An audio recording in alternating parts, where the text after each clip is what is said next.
ভূমিকম্প হচ্ছে ভূমির কম্পন। ভূ অভ্যন্তরে যখন একটি শিলা অন্য একটি শিলার উপরে ওঠে তখন ভূমিকম্প হয়। পৃথিবী পৃষ্ঠের অংশবিশেষের হঠাৎ অবস্থান পরিবর্তন বা আন্দোলনই ভূমিকম্প। হঠাৎ যদি ঘরের কোনো জিনিস দুলতে শুরু করে, যেমন দেয়াল ঘড়ি, টানানো ছবি বা খাট বা যে কোনো আসবাব, বুঝতে হবে ভূমিকম্প হচ্ছে। সহজ কথায় পৃথিবী কেঁপে ওঠাই ভূমিকম্প।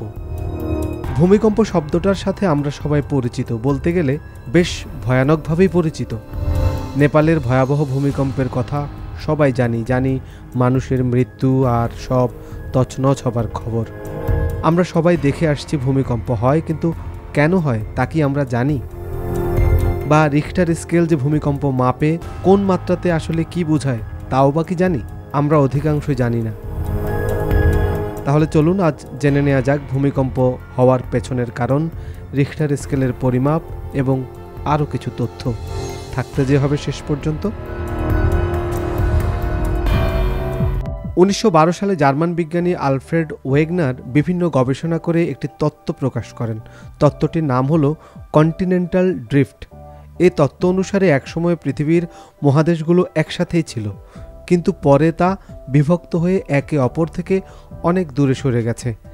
আমাদের পৃথিবীর ভূপৃষ্ঠ অনেকগুলো খণ্ড বা প্লেটে বিভক্ত। এই প্লেটগুলোকে বলা হয় টেকটনিক প্লেট। এই প্লেটগুলো একে অপরের সাথে পাশাপাশি অবস্থান করে, কিন্তু এরা স্থির নয়। এরা একে অপরের সাপেক্ষে কখনো কাছাকাছি আসে, কখনো বা দূরে সরে যায়, আবার কখনো কখনো নিজেদের মাঝে সংঘর্ষও হয়।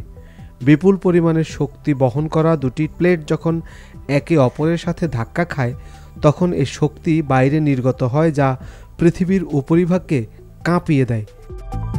কম্পন আকারে শক্তি মাটিতে ছড়িয়ে পড়ে, তখনই হয় ভূমিকম্প। ভূ অভ্যন্তরে স্থিত গ্যাস যখন ভূপৃষ্ঠের ফাটল বা আগ্নেয়গিরির মুখ দিয়ে বেরিয়ে আসে, তখন সেই গ্যাসের অবস্থানটি ফাঁকা হয়ে পড়ে, আর পৃথিবীর উপরের তলের চাপ ওই ফাঁকা স্থানে দেবে গিয়ে ভারসাম্য বজায় রাখে। তখনই ভূপৃষ্ঠে প্রবল কম্পন অনুভব হয়। সাধারণত তিনটি প্রধান কারণে ভূমিকম্পের উৎপত্তি হয়ে থাকে: ভূপৃষ্ঠের হঠাৎ পরিবর্তনজনিত কারণে, আগ্নেয়গিরি সংগঠিত হওয়ার কারণে ও শিলাচ্যুতিজনিত কারণে। যেখানে টেকটনিক প্লেটের সংযোগস্থল আছে সেখানটাকে বলা হয়ে থাকে ফল্ট লাইন, আর এ ফল্ট লাইনেই ভূমিকম্প বেশি হয়। ফল্ট লাইনের বিচ্যুতির ফলে যে শক্তি নির্গত হয় তা সিসমিক তরঙ্গরূপে মাটির ভেতর দিয়ে প্রবাহিত হয়ে সব দিকে ছড়িয়ে পড়ে।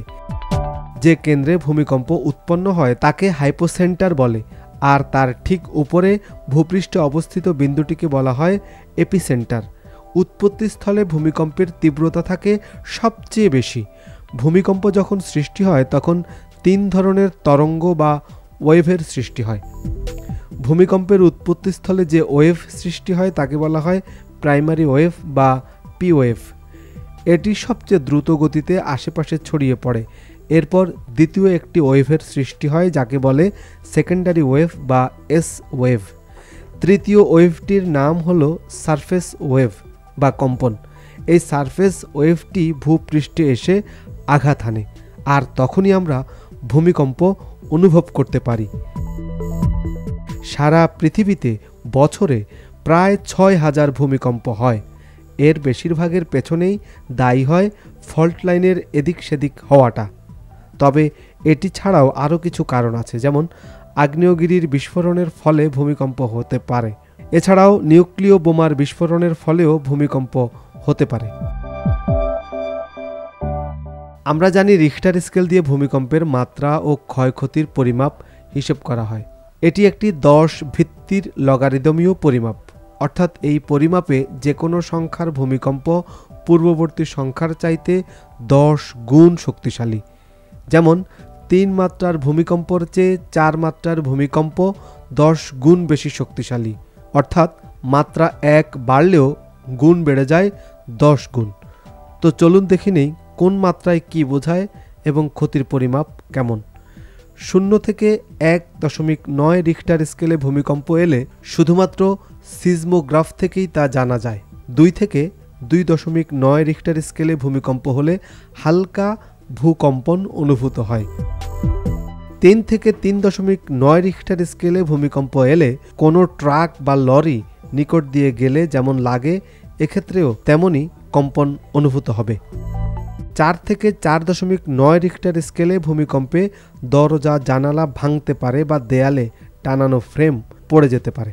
5 থেকে 5.9 রিখটার স্কেলে ভূমিকম্প এলে বাড়ির আসবাবপত্রে ঝাঁকুনি শুরু হতে পারে। 6 থেকে 6.9 রিখটার স্কেলে ভূমিকম্প এলে বহুতল ভবনের ওপরের তলাগুলি ক্ষতিগ্রস্ত হতে পারে। 7 থেকে 7.9 রিখটার স্কেলে ভূমিকম্প এলে বাড়ি ভেঙে পড়তে পারে। ভূগর্ভেও ভয়ঙ্কর ফাটল দেখা দিতে পারে। 8 থেকে 8.9 রিখটার স্কেলে ভূমিকম্প হলে বড় বড় বাড়িসহ বড় ব্রিজ বা সেতুও কিন্তু মুহূর্তেই ভেঙে পড়তে পারে। 9 বা তার বেশি কম্পন হলে ভয়ঙ্কর ক্ষয়ক্ষতি হয়, মানুষের মৃত্যু হয়, এমনকি সমুদ্র কাছে থাকলে সুনামির মতো ভয়ঙ্কর ঘটনাও ঘটতে পারে। আশা করি এখন থেকে আমরা ভূমিকম্পের মাত্রা শুনে এর সম্পর্কে ভালো একটা ধারণা পেতে পারবো, যা আগে জানতাম না। বাংলাদেশ ভারতীয়, ইউরেশীয় এবং মায়ানমার টেকটনিক প্লেটের মাঝে আবদ্ধ। এই প্লেটসমূহের নড়াচড়ার কারণে প্রায় দেশে ভূমিকম্প অনুভূত হয়। বিভিন্ন ভূতাত্ত্বিকগণ বাংলাদেশের মাঝে 4টি ফল্ট লাইন চিহ্নিত করেছেন। ডাউকি ফল্ট, যা ভূমির উপরে সিলেট, জৈন্তাপুর, মেঘালয় বর্ডারে বাংলাদেশের পূর্ব থেকে পশ্চিম বরাবর এবং মাটির গহ্বরে শিলং প্লাটু বরাবর 300 কিলোমিটার ধরে চলে গেছে। 150 কিলোমিটার দীর্ঘ মধুপুর ফল্ট, যা উত্তর থেকে দক্ষিণে টাঙ্গাইলের মধুপুর থেকে যমুনা নদী পর্যন্ত বিস্তৃত। আসাম সিলেট ফল্ট, যা উত্তর পূর্ব থেকে দক্ষিণ পশ্চিমে অবস্থান করছে। চিটাগাং মিয়ানমার প্লেট বাউন্ডারি, যা চট্টগ্রাম এবং মিয়ানমারের সমুদ্র তট ধরে 800 কিলোমিটার উত্তর দক্ষিণে অবস্থান করছে। এই ফল্ট লাইনের উপস্থিতি বাংলাদেশে ভূমিকম্প হওয়ার জন্য দায়ী। বিশেষজ্ঞদের মতে বাংলাদেশ বিশ্বের দ্বিতীয় ভূমিকম্প প্রবণ অঞ্চলের মাঝে পড়ে গিয়েছে। বাংলাদেশের নিচ দিয়ে টেকটনিক প্লেটের সংযোগস্থল গিয়েছে।